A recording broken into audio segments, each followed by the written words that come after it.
Fala pessoal, boa noite, tudo bem? É um prazer estarmos aqui em mais um vídeo do nosso canal Escola, Tributo e Processo, onde nós endereçamos temas relevantes sobre direito tributário, processo tributário e execução fiscal. Então, se você tiver interesse em alguns desses temas, curta aqui o nosso canal, se inscreva, deixe o seu like, deixe sua dúvida, comentário, crítica ou sugestão para que nós possamos fazer um canal cada vez melhor. E hoje nós vamos tratar de um tema muito relevante, muito interessante, que é a questão da alegação de compensação tributária em sede de embargos à execução. Seria possível alegar essa compensação? Não seria? Nunca seria? Talvez em algumas hipóteses. Nós vamos analisar todos esses temas com calma, mas antes eu gostaria de deixar aqui o meu contato. Eu sou o professor Érico Teixeira, juiz federal, professor de Direito Tributário, e meu contato nas redes sociais está aqui do lado, @EricoTeixeira _prof, para quem quiser aí interagir nessa grande sala de aula, nesse grande ambiente virtual de aprendizagem que hoje são as redes sociais. Então eu gostaria de começar essa aula de hoje com a seguinte indagação: é cabível a alegação de compensação em sede de embargos à execução fiscal? Então, imagine que o contribuinte está respondendo a uma execução fiscal e ele entende que aquele débito já está extinto, porque ele fez uma compensação na via administrativa nos termos do que lhe permite, por exemplo, a Lei 9.430 de 1996. Será que o contribuinte poderia alegar, por exemplo, que ele fez uma compensação e que essa compensação não foi homologada indevidamente pela Receita Federal, que deveria ter homologado esse ato por ele praticado, essa compensação por ele efetuada? Então nós vamos tratar desse tema de hoje, começando com a seguinte questão. O artigo 16, parágrafo 3º da Lei de Execução Fiscal, da LEF, ele estabelece que não será admitida reconvenção nem compensação, e as exceções, salvo a exceção de suspeição, incompetência e impedimento, serão arguídas como matéria preliminar e serão processadas e julgadas com os embargos. Então esse é o artigo aí que causa toda a celeuma, porque esse artigo 16, parágrafo 3º da Lei de Execução Fiscal, ele veda a compensação, ou seja, ele não admite a compensação como alegação de defesa do contribuinte numa execução fiscal. Vale lembrar, porém, que a compensação em matéria tributária e no Código Civil são institutos distintos. De acordo com o Código Civil, artigo 368 do nosso Código Civil, se duas pessoas forem ao mesmo tempo credor e devedor, uma da outra, as duas obrigações extinguem-se até onde se compensarem. Então vejam que no direito civil nós temos um tratamento próprio e específico para a compensação, aplicado de maneira geral, que estabelece que se eu tenho um credor e um devedor, as obrigações de credor e devedor se extinguirão até onde elas se compensarem. Então, se A deve 100 para B e B deve 100 para A, vai haver uma compensação e ninguém terá que pagar nada a ninguém. O regime em matéria tributária é diferente, porque em matéria tributária nós temos o Código Tributário Nacional, que no artigo 170, ele diz que a lei pode, nas condições sob as garantias que estipular ou cuja estipulação em cada caso atribua à autoridade administrativa autorizar a compensação de créditos tributários com créditos líquidos e certos vencidos ou vincendos de sujeito passivo contra a Fazenda Pública. Então vejam, aqui em matéria tributária, a lei pode. A primeira questão que se coloca aqui é saber que lei é esta.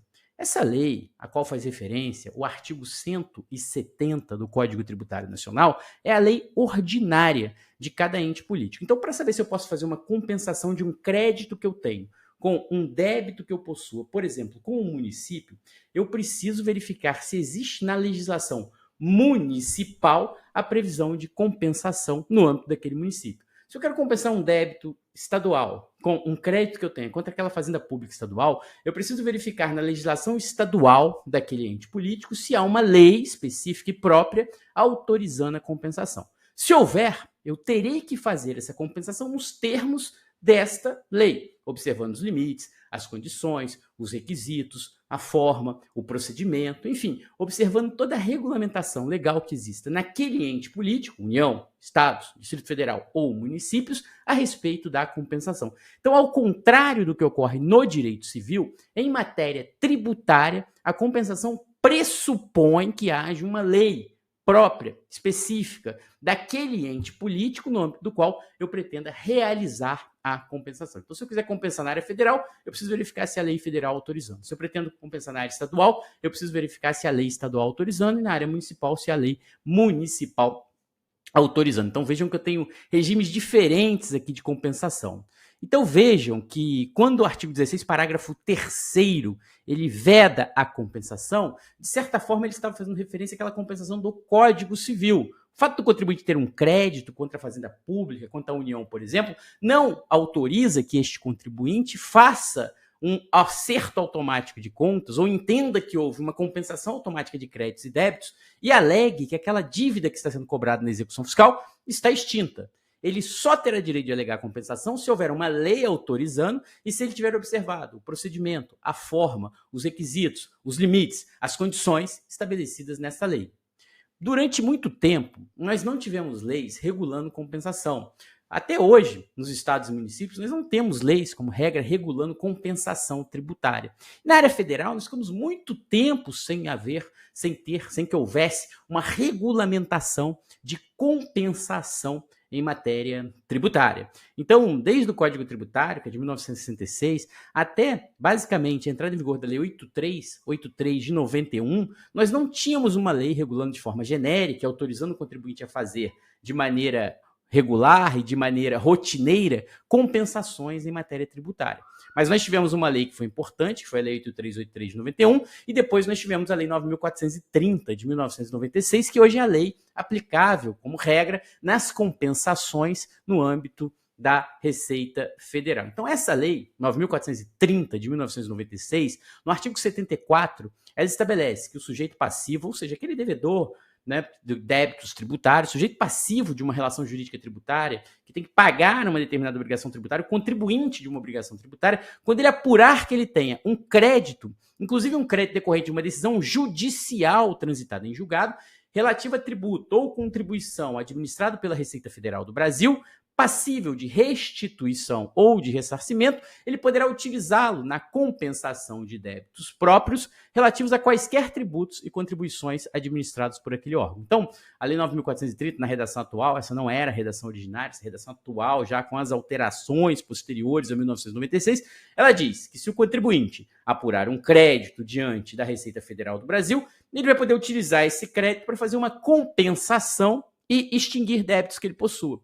Como é que isso é feito hoje na área federal? Isso é feito através de um documento próprio, de um procedimento próprio, que tem início com a declaração de compensação, sigla DECOMP, nós temos o PR, né, o PR, DECOMP, pedido de restrição, declaração de compensação, e o contribuinte ele formula uma declaração de compensação, que é uma declaração, ele preenche, informa o crédito que ele tem, o débito que ele pretende compensar e envia esse documento para a Receita Federal do Brasil. Quando ele envia esse documento para a Receita Federal do Brasil, o crédito que ele informa, o crédito que ele quita através da compensação é considerado extinto, sob condição resolutória da ulterior homologação. Então, simplificando aqui, imagine que eu tenho um crédito porque eu paguei um DARF em duplicidade e eu tenho um débito com a Receita Federal do Brasil. Eu posso baixar o programa no computador, formular uma declaração de compensação, informar o crédito que eu tenho e o débito que eu estou me compensando. Quando eu envio essa declaração de compensação, esse débito tributário é extinto sob condição resolutória da ulterior homologação por parte da Receita Federal. Então, aquela dívida deixa de existir. E a Receita Federal tem 5 anos para homologar ou não homologar aquela compensação por mim efetuada. Então, hoje o sistema funciona de uma forma bastante eficiente, bastante simples, porque o contribuinte ele tem um programa de computador que ele preenche o crédito que ele possui em face da Receita Federal, o débito que ele pretende compensar, envia a Receita Federal. Quando ele envia, o crédito é extinto sob condição resolutória da ulterior homologação. A Receita Federal, por sua vez, tem 5 anos para homologar ou não homologar aquela compensação realizada pelo contribuinte. Se ela homologa, o crédito está definitivamente extinto. Não há mais que se falar em cobrança, não há mais que se falar em dívida. Se ela não homologa, aquele crédito vai ser cobrado acrescido dos encargos cabíveis no caso. Vejam que se a compensação não for homologada, cabe ainda um recurso chamado manifestação de inconformidade, de acordo com o qual, né, com a utilização do qual, o contribuinte apresenta uma impugnação, um inconformismo com aquela não homologação da compensação. Então, nós temos ainda recursos na esfera administrativa. Quando ele envia a declaração de compensação, o débito que ele compensou é extinto pela declaração por ele efetuada. Se for homologado, definitivamente extinto. Se a declaração de compensação não for homologada, o débito poderá ser cobrado, mas cabe recurso, com efeito suspensivo. Então é importante destacar que esses recursos, como por exemplo a manifestação de inconformidade, têm efeito suspensivo, e aquele débito que em tese não foi extinto pela compensação, porque a compensação não foi homologada, não poderá ser cobrado até que haja o encerramento, até que haja o fim da discussão na esfera administrativa, porque a manifestação de inconformidade ela tem efeito suspensivo, assim como outro recurso lá cabível ao CARF, também recursos cabíveis da não homologação da compensação, eles têm efeito suspensivo e impedem a cobrança dessa dívida. Então vejam que eu tenho um regime próprio hoje da compensação no âmbito da Receita Federal, regulado pela Lei 9.430 de 1996. Então vejam que esse regime é diferente do regime do Código Civil. E aí, o Superior Tribunal de Justiça, num julgado do tema 294, né, um julgado que gerou a tese formulada no tema 294, ele adotou o entendimento de que a compensação efetuada pelo contribuinte antes do ajuizamento do feito executivo, a compensação efetuada pelo contribuinte antes do ajuizamento da execução fiscal, ela pode figurar como fundamento de defesa do embargo da execução fiscal, a fim de ilidir, de afastar a presunção de liquidez e certeza da CDA. Então vamos entender o que o STJ está dizendo aqui. Porque o 16, parágrafo 3º, em tese, ele diz que não cabe compensação. E agora no tema 294, o Superior Tribunal de Justiça está entendendo que a compensação efetuada antes da execução fiscal ela pode figurar como fundamento de defesa. E aí nós temos que voltar ao histórico da Lei de Execução Fiscal, Lei 6.830 de 1980, que, na verdade, proíbe, o objetivo da lei era proibir que o contribuinte alegasse uma compensação nova na própria execução fiscal. Então é como se a Receita Federal viesse cobrando a dívida, a Procuradoria-Geral da Fazenda Nacional viesse executando a dívida, né, cobrando judicialmente a dívida, PGFN, e aí o contribuinte vem aos autos e diz, eu não vou pagar essa dívida porque eu tenho um crédito decorrente de um pagamento indevido que eu fiz no ano passado, e esse crédito deve ser utilizado para compensar com essa dívida. Eu tenho uma compensação, essa compensação faz com que eu não possa ser considerado devedor da Receita Federal, porque, em última análise, eu tenho um crédito perante a União do pagamento indevido que eu fiz no exercício passado, ou do prejuízo fiscal que eu tive no exercício passado. Será que isso seria cabível? E aí, o argumento, né, utilizado, e o artigo 16, parágrafo 3º, ele diz que não. Na verdade, eu não posso alegar compensação naqueles termos do Código Civil, porque a compensação em matéria tributária não é automática. A compensação em matéria tributária ela não ocorre pelo simples fato de haver um credor e um devedor, então eu não posso alegar a compensação de forma automática. Então eu não poderia, nos embargos de execução fiscal, alegar uma compensação como uma matéria nova, vamos dizer assim, como algo que eu estou inovando ali, sacando um crédito que eu tenho, alegando que esse crédito, nós temos ali credor e devedor simultâneos, então deveria haver extinção daquela dívida. Isso não ocorre em matéria tributária porque a compensação não se dá dessa maneira quando nós estamos tratando de direito tributário. No direito tributário, para que ocorra a compensação, eu preciso que essa compensação esteja regulada por lei e que ela seja efetuada nos termos da lei que a regulamenta, observados os limites, as condições, a forma e o procedimento previsto na legislação federal, por exemplo, no nosso caso aqui no artigo 74 e parágrafos da Lei 9.430. Só que, imagine que eu tenha a regulamentação da compensação, como eu tenho aqui, no caso da Lei 9.430, e o contribuinte faz uma compensação na esfera administrativa. O que a lei diz? A lei diz que quando ele apresenta a declaração de compensação, essa declaração de compensação extingue o crédito tributário sob condição resolutória da ulterior homologação. Então imagine que o contribuinte envia a declaração de compensação para a Receita Federal, em tese, pela lei o crédito está extinto, e ainda assim, um ano depois é ajuizada uma execução fiscal, sem que tenha havido, por exemplo, a homologação ou a não homologação daquela compensação. Então, será que ele poderia alegar essa compensação efetuada? Vejam que, em tese, numa interpretação mais ampla do tema 294, sim, porque se o crédito é extinto, a execução fiscal não poderia ser ajuizada e, em última análise, eu não poderia ter aquela cobrança, então a execução tem que ser extinta até que a compensação seja homologada ou não homologada pela Receita Federal do Brasil. Então, o tema 294, ele, de certa forma, ele abre a questão da compensação, ele faz uma releitura do Instituto da Compensação à luz da legislação superveniente, porque em 1980 nós não tínhamos uma regulamentação da compensação e o contribuinte não poderia efetuá-la ou alegá-la à margem da lei. Agora, a partir de 1991, com a Lei 8383, a partir da Lei 9.430 de 1996, nós passamos a ter uma regulamentação da compensação, e se essa compensação foi feita, ela extingue o crédito tributário. E mesmo não homologada, havendo recurso administrativo à manifestação de inconformidade, essa manifestação de conformidade suspende a exigibilidade, mas um motivo pelo qual a execução também não poderia ser ajuizada. Então, nós temos o tema 294, que diz que se a compensação for efetuada pelo contribuinte antes do ajuizamento do feito executivo, pode figurar como fundamento de defesa dos embargos de execução fiscal a fim de afastar a presunção de certeza e liquidez da CDA.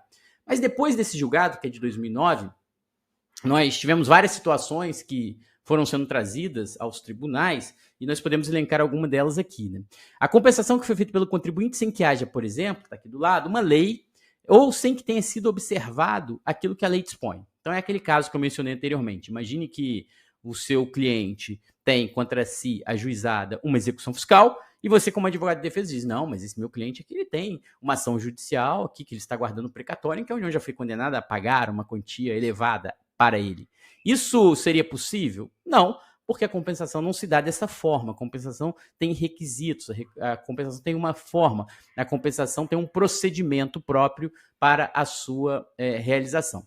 Por outro lado, nós temos casos de compensação ainda não homologada de forma expressa ou tácita. Então, imagine que o contribuinte enviou uma declaração de compensação, ela não foi homologada, o crédito está extinto e ainda assim eu tenha uma execução fiscal ajuizada.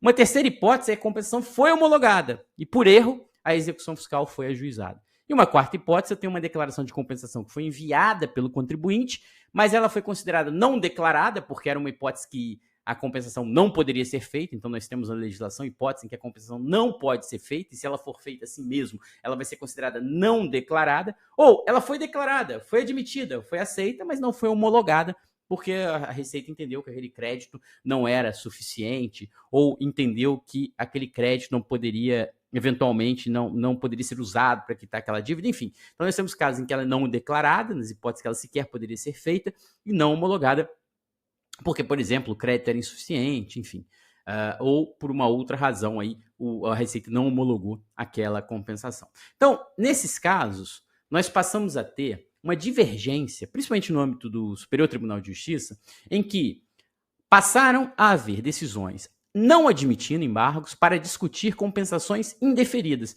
Vejam que esse indeferido está entre aspas aqui, porque na verdade esse indeferida é a compensação considerada não declarada ou a compensação que não foi homologada pela Receita Federal. Ou seja, de acordo com essa tese mais restritiva, só seria cabível a alegação de compensação na execução fiscal, nos embargos de execução fiscal, naquelas hipóteses em que a compensação foi homologada, mas ainda assim a execução fiscal foi ajuizada por erro. Então imagine que eu fiz a compensação na via administrativa, está tudo certo, aquele crédito era extinto por um ato que o reconheceu, que homologou tácita ou expressamente aquela compensação, mas por um erro a Receita Federal ajuizou a execução fiscal. Então vejam que nessa hipótese seria cabível aqui alegar os embargos de execução. Agora, não seria possível alegar compensação em embargos de execução para discutir uma compensação que não foi homologada ou que foi considerada não declarada, porque aí eu não teria uma compensação aceita, admitida, deferida, homologada pela Receita Federal. Por outro lado, uma segunda linha de interpretação no âmbito do STJ, das turmas do STJ, foi no sentido de que seria admissível, sim, a discussão sobre a compensação não homologada. Então, vejam, eu apresentei a declaração de compensação, extingui o crédito tributário, a Receita não homologou, eu recorri, perdi na via administrativa. Eu levo essa discussão para os embargos de execução fiscal, porque o crédito que está sendo cobrado é o crédito que eu pretendia extinguir com aquela compensação. Então, seria cabível alegar isso em matéria de defesa. Não, esse crédito não pode ser cobrado porque ele foi objeto de uma declaração de compensação. Será que o juiz, o Poder Judiciário, poderia analisar essa declaração de compensação, que foi indeferida, entre aspas, ou não homologada pela Receita Federal? Então, nós passamos a ter decisões admitindo que sim, são aqui uma admissibilidade mais ampla da alegação de compensação em matéria tributária, e por outro lado, nós tivemos decisões não admitindo embargos para discutir essas compensações indeferidas. Uma divergência entre as turmas do Superior Tribunal de Justiça, que gerou inclusive o ajustamento de embargos de divergência no STJ, no qual, porém, os embargos de divergência acabaram não sendo analisados, não sendo conhecidos o seu mérito, porque o relator entendeu que ambas as turmas que compõem a primeira sessão do Superior Tribunal de Justiça passaram a entender que não pode ser deduzida em embargos de execução fiscal à luz do artigo 16, parágrafo 3º da Lei 6.830, a compensação que foi indeferida, ou seja, a compensação que foi considerada não declarada ou que não foi homologada na esfera administrativa. Não cabendo mais que se falar em divergência atual sobre o tema ser solucionada em embargo de divergência. Então, vejam, nós tivemos o tema 294, dizendo que se a compensação foi feita antes do ajustamento da execução fiscal, ela poderia ser alegada nos embargos de execução. Depois nós passamos a ter uma discussão sobre o que deveria ser essa compensação que foi efetuada antes, né, vamos dizer assim, da execução fiscal. Se seria aquela que foi aceita pela Receita Federal, homologada pela Receita Federal, ou se seria qualquer declaração de compensação apresentada pelo contribuinte, que, caso não homologada, poderia ser rediscutido os termos daquela compensação, a não homologação daquela compensação na via judicial. Então passamos a ter essa divergência a partir do tema 294, e agora em julgado recente, o STJ entendeu o embargo de divergência no recurso especial 1.795.347 do Rio de Janeiro, que, na verdade, não seria cabível alegar compensação, ou melhor, discutir a declaração de compensação não homologada nos embargos de execução fiscal. Por quê? Porque ambas as turmas passaram a entender que não pode ser deduzida em embargos de execução fiscal, à luz do artigo 16, parágrafo 3º da Lei 6.830, a compensação que foi indeferida na esfera administrativa. Indeferida, mais uma vez, leia-se aqui, não homologado na esfera administrativa, não havendo mais que se falar em divergência atual a ser solucionada. A partir desse julgado, nós temos algumas situações concretas que nós podemos discutir. A primeira delas é, se eu tenho uma nova execução fiscal ajuizada agora, e eu quero alegar como matéria de defesa a compensação que eu fiz, e foi considerada não declarada, ou que não foi homologada na via administrativa, qual seria o caminho? Eu poderia alegar esse embargo de execução fiscal? Vejam que, de acordo com o entendimento atual do STJ, em tese, isso não seria cabível. Por outro lado, eu posso ter execuções fiscais em curso com embargos pendentes. Talvez essa seja a situação aí mais dramática, né? Desculpem, pessoal.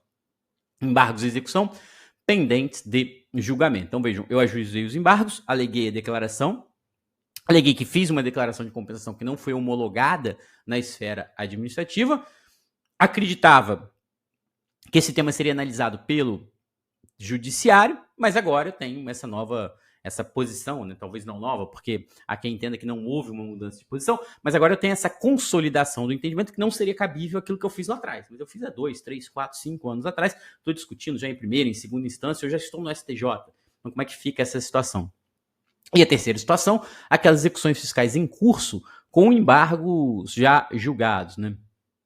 Ou seja, embargos que não foram admitidos porque em última análise, eu tenho esse novo entendimento, ou esse entendimento consolidado do Superior Tribunal de Justiça sobre a matéria. Então vejam que nessa primeira situação, o ideal, ou a solução, talvez agora seja o contribuinte, em vez de alegar a questão em embargo de execução, valer-se da ação anulatória. Porque é importante destacar que o Superior Tribunal de Justiça entendeu que o fato de não poder discutir isso em embargos de execução fiscal não faz com que o contribuinte não possa discutir essa matéria em outras ações, em ações próprias, na via própria, que seria a ação anulatória. O que, de certa forma, vai produzir efeitos muito similares, porque essa ação anulatória distribuída por dependência e execução fiscal vai acabar tendo um tratamento muito parecido com o tratamento dos próprios embargos de execução fiscal. Mas hoje, se eu tenho uma execução fiscal nova e se eu pretendo alegar a compensação em tese pela jurisprudência do STJ, a alegação deveria vir em ação anulatória e não nos embargos de execução fiscal. Bom, por outro lado, se eu tenho execução fiscal pendente, e eventualmente eu chego na situação 3, em que esses embargos são julgados e não conhecidos, não admitidos, o mérito não é analisado, porque se entende que a via não é a via adequada, eu vou ter que ajuizar uma ação anulatória para discutir aquilo que eu estava discutindo em embargos à execução fiscal. E aí, nós temos duas discussões muito interessantes aqui. A primeira é se poderia ser aplicada pelo Poder Judiciário a fungibilidade, ou seja, o juiz, caso venham os embargos de execução agora novos, ele poderia receber esses embargos de execução como ação anulatória? Ou será que ele poderia converter os embargos de execução pendente de julgamento em ação anulatória, converter o rito dos embargos de execução em ação anulatória? Vejam que essa fungibilidade, de certa forma, ela está alinhada com a lógica de primazia do mérito, né? Vamos analisar logo o mérito da questão. Então, para que julgar extintos embargos e submeter o contribuinte à necessidade de ajuizar uma nova ação anulatória, para discutir novamente, para voltar a estaca zero, discutir tudo de novo? Então, seria cabível converter os embargos de execução em ação anulatória?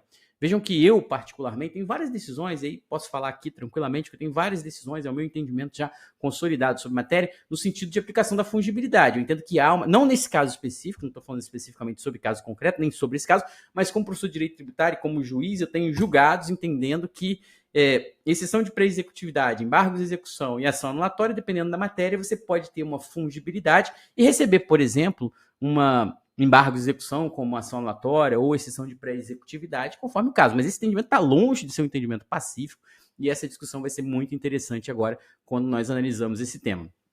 E uma segunda discussão, que também está no âmbito aqui das repercussões jurídicas do não conhecimento dos embargos divergentes no STJ, é o fato da prescrição. Por quê? Eu vou ter que discutir aqui duas coisas. Qual é o termo inicial da prescrição nesses casos e qual é o prazo prescricional aplicável? Primeiro, em relação ao termo inicial, a gente vai ter que discutir aqui o seguinte. Vejam que o contribuinte, quando ele vai ajuizar uma anulatória, nós temos decisão do STJ dizendo que existe prazo prescricional aplicável ao ajuizamento de uma ação anulatória. Então, o contribuinte tem um prazo para ajuizar uma ação judicial no qual ele pretenda anular, desconstituir, declarar que seja declarada nulidade, por exemplo, de um ato administrativo. Ele tem um prazo para fazer isso, não é livre. Ele não pode fazer quando ele bem entender. Tem um prazo para ajuizar uma ação anulatória. Mas qual seria o termo inicial desse prazo? Então vejam, eu vou ter uma declaração de compensação, eu tenho um crédito tributário constituído, lá no passado, eu tenho uma declaração de compensação enviada e não homologada, por exemplo, pela Receita Federal, então eu tenho um marco 1. Será que foi a data em que o crédito foi definitivamente constituído, porque a ação visaria anular, desconstituir este crédito? Ou será que seria a data em que a declaração de compensação foi considerada não homologada pela Receita Federal em definitivo? E aí, a partir dali, o ato que eu pretendo discutir é a não homologação e não o crédito em si? Me parece que essa talvez seja a solução mais acertada, porque o contribuinte pretende questionar não é o crédito em si, que a priori era rígido, mas sim a não homologação, a não extinção desse crédito por um ato posterior, que foi o envio da declaração de compensação. Mas vejam que ele pode estar discutindo isso há 1, 2, 3, 4, 5, 6, 7, 8 anos nos embargos de execução. E se eu fiquei discutindo isso 8 anos de embargos de execução, os embargos foram extintos? Será que a citação nesse embargo de execução interromperia o prazo prescricional? Isso, obviamente, teria que ser alegado pelo contribuinte aqui para evitar que o juiz entenda que ele não poderia mais ajuizar anulatória, porque senão, em última análise, a situação pode ficar dramática. Não conhecimento dos embargos de execução, o contribuinte ajuiza uma anulatória, prescrição em relação à anulatória. Então, você acaba não conseguindo adentrar no mérito daquela discussão sobre a compensação. Então, a questão é saber se a citação nos embargos de execução da União e todo o trâmite daquele processo vão interromper e vão suspender o curso da prescrição, e só após o trânsito em julgado esse prazo vai voltar a correr, porque até então o contribuinte estava inerte, ele estava lutando ali processualmente para que seus embargos de execução fossem analisados. E mais, qual é o prazo aplicável? E vejam que nessa questão do prazo, nós temos uma questão interessante, porque o STJ, no RESP 947-206, proveniente aqui do Rio de Janeiro, ele entendeu que o prazo para ação declaratória de nulidade de lançamento é de 5 anos. O STJ aplicou aqui o Decreto-Lei 20.910, de 1932, Decreto-Lei antigo, que diz que eu tenho 5 anos para me insurgir, para buscar a anulação, a nulidade de um ato administrativo. E aqui, como não há um prazo específico tributário, o STJ aplicou esse prazo de 5 anos do Decreto 20.910, de 1932. Então vejam, quando o contribuinte é notificado de um lançamento e ele pretende ajuizar uma ação para que seja declarada a nulidade desse lançamento, ou em que ele pretende a anulação desse ato administrativo, que é o lançamento, ele tem 5 anos contado da data que ele foi notificado. Lógico, se ele ficou discutindo na via administrativa, ele vai ter 5 anos da constituição definitiva desse crédito. Por quê? Porque, segundo o STJ, nesse caso, o escopo, a finalidade, o objetivo é a anulação total ou parcial de um crédito tributário constituído pela autoridade fiscal mediante um lançamento. Então, eu tenho ali um lançamento, vou ter 5 anos para ajuizar uma ação judicial visando desconstituir, visando que seja declarada nulidade, visando que seja anulado aquele ato judicial aplicando o Decreto 20.910 de 1932. Mas vejam que, como eu disse anteriormente, neste caso, o objetivo específico do contribuinte não é anular o lançamento, não é desconstituir o crédito tributário. O objetivo do contribuinte é discutir a não homologação da compensação que ele fez. Então vejam que é uma situação diferente. Por quê? Porque, em última análise, eu não estou dizendo que o lançamento é nulo, eu não estou dizendo que o crédito era indevido. Pelo contrário, eu digo, a minha dívida é devida, mas eu tenho um crédito e fiz uma declaração de compensação, um encontro de contas na via administrativa. Então, o meu prazo, na verdade, não vai contar do lançamento, vai contar, em última análise, da data em que se tornou definitiva aquela decisão que não reconheceu, que não homologou, que considerou não declarada aquela compensação que eu fiz na esfera administrativa. E aí a discussão vai existir porque eu tenho o artigo 169 do Código Tributário Nacional que diz que prescreve em 2 anos a ação anulatória da decisão administrativa que denegar a restituição. E o prazo de prescrição aqui, ele é interrompido pelo início da ação judicial, recomeçando seu curso pela metade a partir da data da intimação validamente feita ao representante judicial da Fazenda Pública interessada. Então vejam que se houver aqui uma equiparação a essa não homologação da compensação a uma decisão administrativa que denega a restituição, porque restituição e compensação são formas de repetição do indébito, pode ser que o prazo considerado seja de 2 anos. E aí eu teria 2 anos contados da onde? Da data em que se tornou definitiva a decisão administrativa que não homologou a compensação? Ou será que a citação nos embargos de execução fiscal, a discussão judicial nos embargos de execução fiscal vão interromper e suspender o curso desse prazo respectivamente? Então veja que é um tema bastante relevante aí que vai ter que ser enfrentado pelos tribunais. Bom, pessoal, em resumo aqui de tudo que foi dito, o que nós temos hoje é o seguinte: pela lei 6.830, fazendo um resumo aí de tudo que foi colocado, pela lei 6.830, artigo 16, parágrafo 3º, não é cabível alegar uma compensação em embargos à execução fiscal. Vejam que essa compensação que a lei 6.830 faz referência é a compensação muito mais próxima da compensação do Código Civil, que é uma compensação automática entre créditos e débitos, quando eu tenho credor e devedor simultâneos, que não precisa de uma lei, que não precisa de um procedimento, que não precisa de uma forma própria, do que a compensação tributária. Porque a compensação tributária ela está prevista em lei própria. O artigo 170 do CTN diz que a compensação pode ser efetuada nos termos da lei. A lei pode autorizar a compensação pode ser efetuada nos limites, nas condições estabelecidas em lei. Então, precisa ter uma lei própria, ordinária, federal, estadual, municipal, autorizando a compensação. E essa compensação tem que ser feita nos termos da lei que rege ali o processo tributário na via administrativa, federal, estadual ou municipal. Então, vejam que quando eu faço uma declaração de compensação ordinária federal, artigo 74 da lei 9.430, ela extingue o crédito tributário. Então, em última análise, o que eu estou alegando nos meus embargos é que aquele crédito estava extinto pela declaração de compensação que eu fiz. Então, hoje nós temos as seguintes discussões.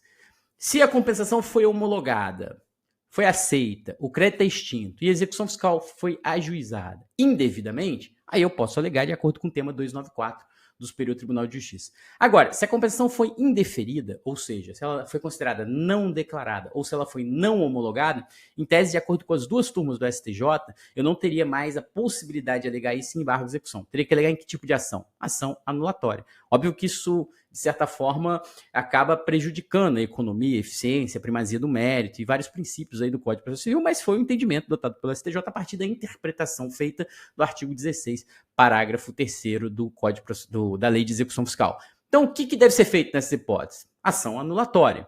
A grande questão que se coloca é saber se tem um prazo para ajuizar essa ação anulatória. Se esse prazo é de 2 ou de 5 anos, o termo inicial desse prazo e saber se a citação da Fazenda Pública nos embargos de execução interrompe esse prazo e se durante todo o curso do processo dos embargos de execução esse prazo fica suspenso. Porque, caso contrário, pode ser que o contribuinte, ao ajuizar a anulatória, tenha uma decisão desfavorável, reconhecendo que houve a prescrição do seu direito de buscar desconstituir aquela decisão que negou a compensação, que não homologou a compensação nos termos do artigo 169 do Código Tributário Nacional ou do Decreto 20.910 de 1932. Bom, é isso, pessoal. São algumas observações aí sobre esse tema que tem causado bastante divergência, bastante confusão em relação à matéria. É importante salientar que o Superior Tribunal de Justiça, de maneira acertada, adotou o entendimento no sentido do cabimento de alegação de compensação no tema 294. Depois nós tivemos a divergência entre a turma e hoje é importante saber que não tem sido admitida a alegação de declaração de compensação quando ela não for homologada, quando ela for considerada não declarada, ou seja, quando ela for indeferida na via administrativa. Qualquer dúvida, crítica, comentário ou sugestão, está aqui do lado o meu canal, né, nas redes sociais, @ericteixeira_prof, então deixa aqui embaixo. deixe o seu like, deixe sua dúvida, seu comentário, sua crítica, sugestão e também indicação de temas para que nós possamos abordar aqui na nossa grande sala de aula virtual. Nosso objetivo aqui é criar conteúdo para compartilhar conhecimento e juntos construirmos o aprendizado. É um prazer enorme ter vocês aqui. Continue seguindo os vídeos aqui da Escola Tributo e Processo nessa nossa grande sala de aula virtual no YouTube. Valeu, pessoal. Uma boa noite, bom dia, boa tarde, dependendo do horário que assiste, e até a nossa próxima aula.